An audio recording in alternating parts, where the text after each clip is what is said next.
नमस्कार दोस्तों, मैं हूं संतोष पाठक और आप लोग देखना शुरू कर चुके हैं संतोष पाठक ऑफिशियल यूट्यूब प्लेटफॉर्म। एक बहुत बड़ी स्टोरी लेकर मैं इस बार आपके सामने आया हूं और वो स्टोरी भारतीय जनता पार्टी और राष्ट्रीय स्वयंसेवक संघ के संबंधों से ज्यादा इस बात को लेकर है कि क्या राष्ट्रीय स्वयंसेवक संघ ने देश के प्रधानमंत्री नरेंद्र मोदी को अकेला छोड़ दिया है। जी हां, क्या आरएसएस ने भारतीय जनता पार्टी के पूरे इकोसिस्टम को और खुद अपने इकोसिस्टम को यह संदेशा भिजवा दिया है कि अब नरेंद्र मोदी के सर पर उनका हाथ नहीं है, तो उनको लेकर वो जो चाहे कह सकते हैं, वो जो चाहे बोल सकते हैं, वो जो चाहे लिख सकते हैं, वो खुलकर सरकार का विरोध कर सकते हैं। क्या वाकई ऐसा हो गया है? तथ्यों के साथ, तर्कों के साथ मैं अपनी इस स्टोरी में उन तमाम बातों को एक एक करके आपको बताऊंगा।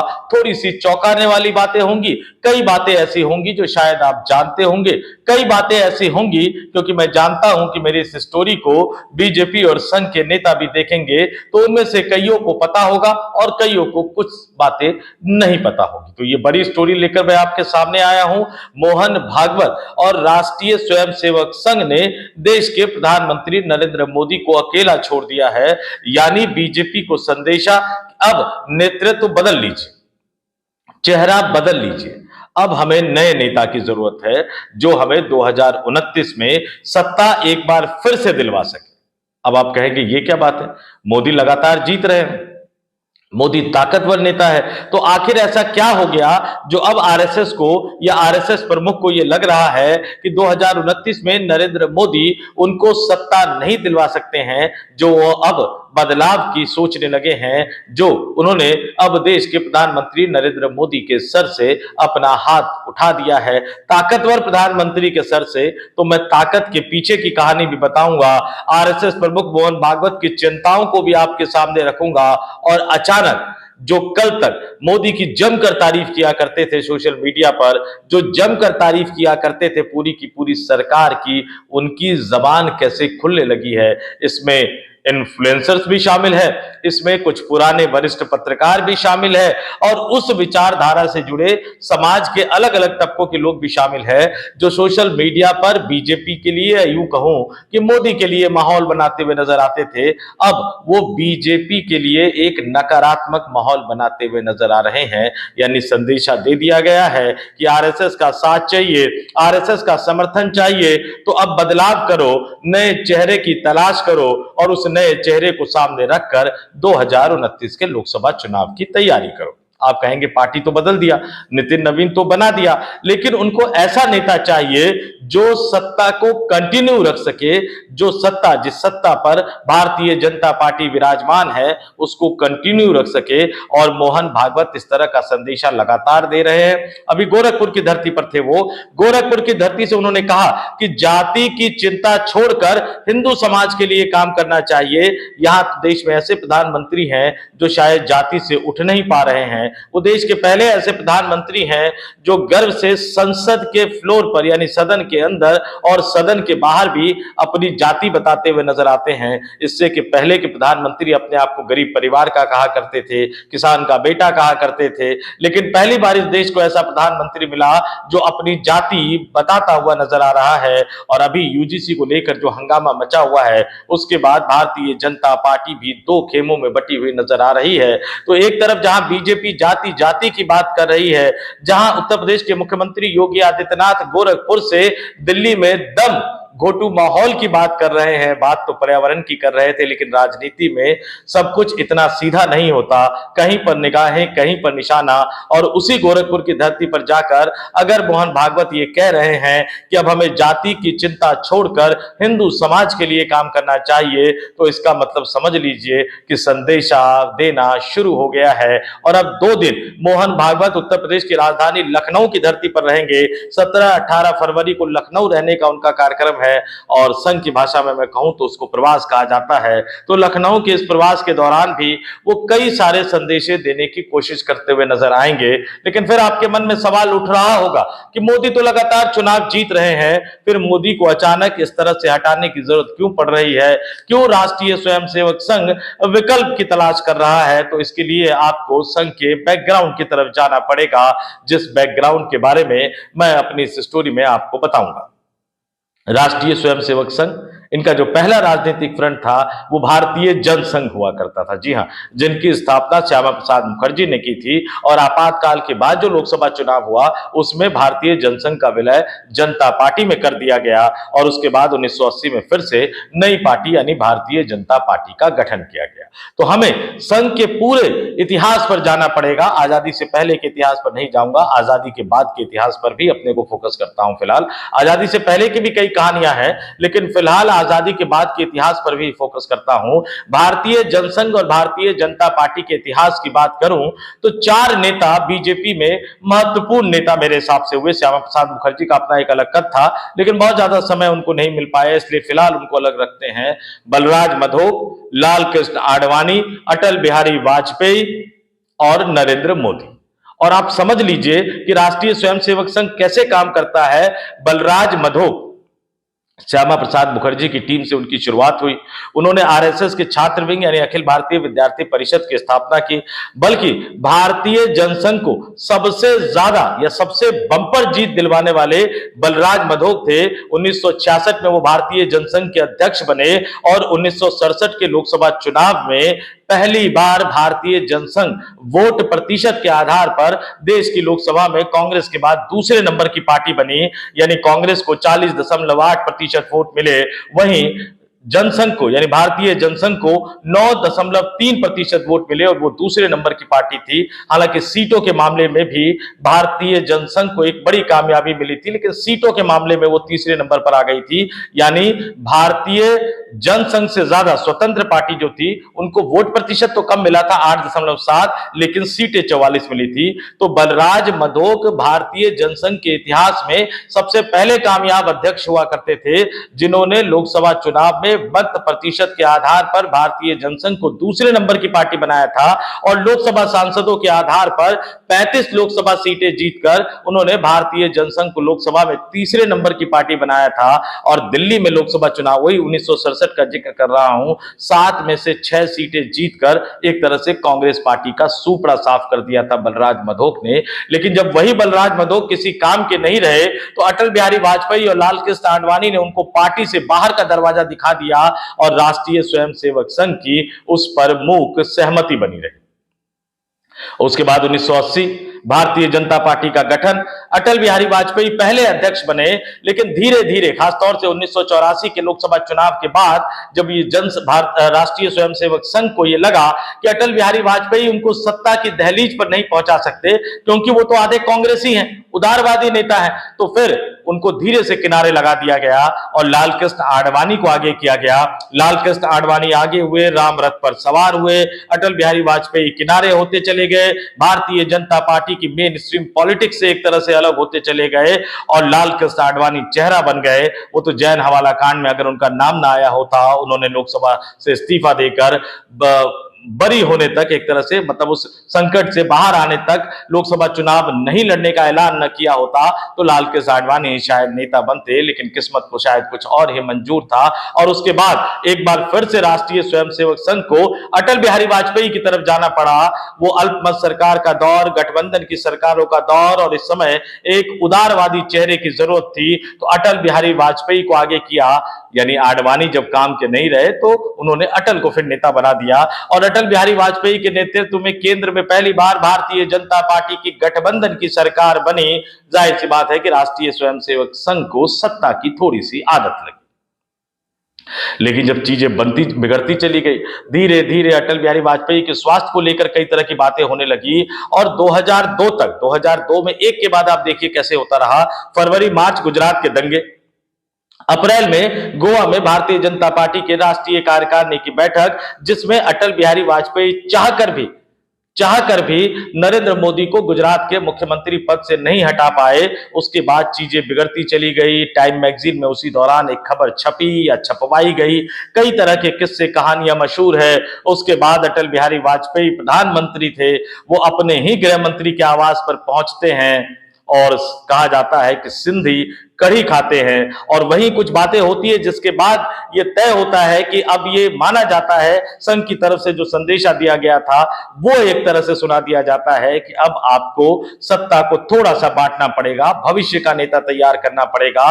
तो मजबूरी में उसके बाद अटल बिहारी वाजपेयी को लाल कृष्ण आडवाणी को अपना डिप्टी प्राइम मिनिस्टर बनाना पड़ता है। तारीख थी 29 जून 2002 और उप प्रधानमंत्री बनाकर एक तरह से राष्ट्रीय स्वयं सेवक संघ एक मैसेज दे देता है कि अगले चेहरे लाल कृष्ण आडवाणी हो सकते हैं। लेकिन अटल बिहारी वाजपेयी तो उनसे बड़े खिलाड़ी थे, वो मैदान छोड़ने को तैयार नहीं थे। मैदान उन्होंने तब छोड़ा जब 2004 का लोकसभा चुनाव हार कर वो सत्ता से बाहर हो गए। उसके बाद उन्होंने एक तरह से सक्रिय राजनीति से रिटायरमेंट ले ली।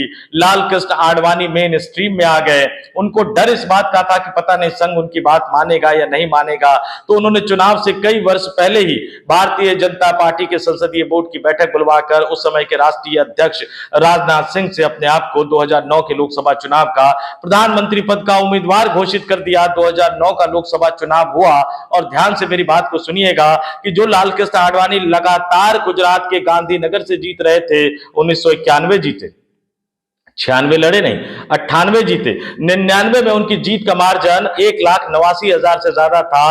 2004 में उनकी जीत का मार्जिन 2,17,000 से ज्यादा था और 2009 का लोकसभा चुनाव, जिस लोकसभा चुनाव में वो भारतीय जनता पार्टी की तरफ से प्रधानमंत्री पद के दावेदार थे, उसमें उनका लोकसभा चुनाव में जीत का मार्जिन सिर्फ 1,21,000 के आसपास रह गया। ये भी अपने आप में एक दिलचस्प कहानी है। कहा यह जाता है कि वो एनडीए गठबंधन की तरफ से प्रधानमंत्री पद के उम्मीदवार तो थे, लेकिन उनका अपना लोकसभा चुनाव फंस गया था और उस समय एक नेता अगर उनकी मदद ना करते तो शायद लाल कृष्ण आडवाणी उस चुनाव में सांसद तक न बन पाते। बाद में उन्होंने अपने दुखड़े को कई जगह रोया कि पार्टी ने उतनी मदद नहीं की जितनी करनी चाहिए थी, प्रदेश में सरकार ने उतनी मदद नहीं की जितनी करनी चाहिए थी। मुख्यमंत्री नरेंद्र मोदी हुआ करते थे, प्रदेश में सरकार भारतीय जनता पार्टी की हुआ करती थी। संघ से भी उनको अपनी शिकायत थी, लेकिन फिर धीरे धीरे उनको अलग होना पड़ा। गोवा की जिस धरती पर उन्होंने अप्रैल 2002 की कार्यकारिणी में अटल बिहारी वाजपेयी के ताप से नरेंद्र मोदी को बचाया था, उसी गोवा की कार्यकारिणी 2013 में जब हुई तो लाल कृष्ण आडवाणी को उसका एक तरह से बहिष्कार करना पड़ा, लेकिन इससे किसी को फर्क नहीं पड़ा। उस गोवा की कार्यकारिणी में नरेंद्र मोदी को भारतीय जनता पार्टी का चुनाव प्रचार अभियान समिति का मुखिया चुना गया। बाद में दिल्ली में संसदीय बोर्ड की बैठक बुलाकर उनको प्रधानमंत्री पद का उम्मीदवार घोषित कर दिया गया। यानी जब आडवाणी की जरूरत खत्म हो गई तो एक तरह से आडवाणी को किनारे करने में संघ को कोई दिक्कत नहीं हुई। और उसके बाद नरेंद्र मोदी और अमित शाह की जोड़ी ने जिस तरह से एक एक करके भारतीय जनता पार्टी के पुराने नेताओं को, दिग्गज नेताओं को, संस्थापक नेताओं को एक एक करके किनारे लगाना शुरू कर दिया कि आपको लगता है कि उसमें राष्ट्रीय स्वयंसेवक संघ के प्रमुख मोहन भागवत की मंजूरी नहीं रही होगी। मंजूरी थी, इसीलिए तो बड़े आराम से वो एक एक करके सबको किनारे लगाते हुए नजर आए। उसके बाद 2014 में वो जीते, देश के प्रधानमंत्री बने, 19 में वो जीते और 2024 के लोकसभा चुनाव में जैसे ही बीजेपी के उस समय के राष्ट्रीय अध्यक्ष जेपी नड्डा ने मोहन भागवत और राष्ट्रीय स्वयंसेवक संघ को उनकी राजनीतिक हैसियत बताने की कोशिश की तो आरएसएस ने ऐसा झटका दिया कि 303 सीट वाली भारतीय जनता पार्टी जो अब की बार 400 पार का नारा दे रही थी, वो 240 पर आकर अटक गई। नरेंद्र मोदी को अपने जीवन काल में, वो गुजरात के मुख्यमंत्री भी रहे, देश के प्रधानमंत्री भी, वो अपने जीवन काल में पहली बार नरेंद्र मोदी को एक अल्पमत की सरकार चलाने के लिए मजबूर होना पड़ा। ये लगा कि उसके बाद चीजें सब ठीक हो जाएंगी, लेकिन चीजें ठीक हुई नहीं। 75 वर्ष का उम्र का दायरा जब नरेंद्र मोदी ने पार कर लिया, इस्तीफा देने से इंकार कर दिया, बल्कि अभी तो कुछ दिन पहले उन्होंने कहा कि अभी तो 25 वर्ष और है उनके पास, संघ हक्का बक्का रह गया, क्योंकि 75 वर्ष खर्च का नियम तो उनकी सहमति से ही बनाया गया था, और नियम नरेंद्र मोदी और अमित शाह ने उसी नियम का हवाला देकर न जाने कितने नेताओं को सक्रिय राजनीति से अलग कर कर घर बिठा दिया था। लेकिन जब बारी अपनी आई तो नरेंद्र मोदी ने रिटायर होने से इनकार कर दिया, और उसके बाद एक के बाद एक फंसते चले गए। चाहे वो यूजीसी का रेगुलेशन हो, एक तरफ कुआं और एक तरफ खाई, रही सही कसर जो है वो एपस्टीन फाइल्स ने निकाल दी। क्योंकि कोई कुछ भी कहता रहे, संघ इस बात को समझ रहा है कि ये मामला बहुत गंभीर है, और हरदीप सिंह पुरी को जन्मदिन की बधाई देकर नरेंद्र मोदी ने ये साफ कर दिया कि कुर्सी रहे या जाए, सत्ता रहे या जाए, वो हरदीप सिंह पुरी को सरकार से निकालने को कतई तैयार नहीं है।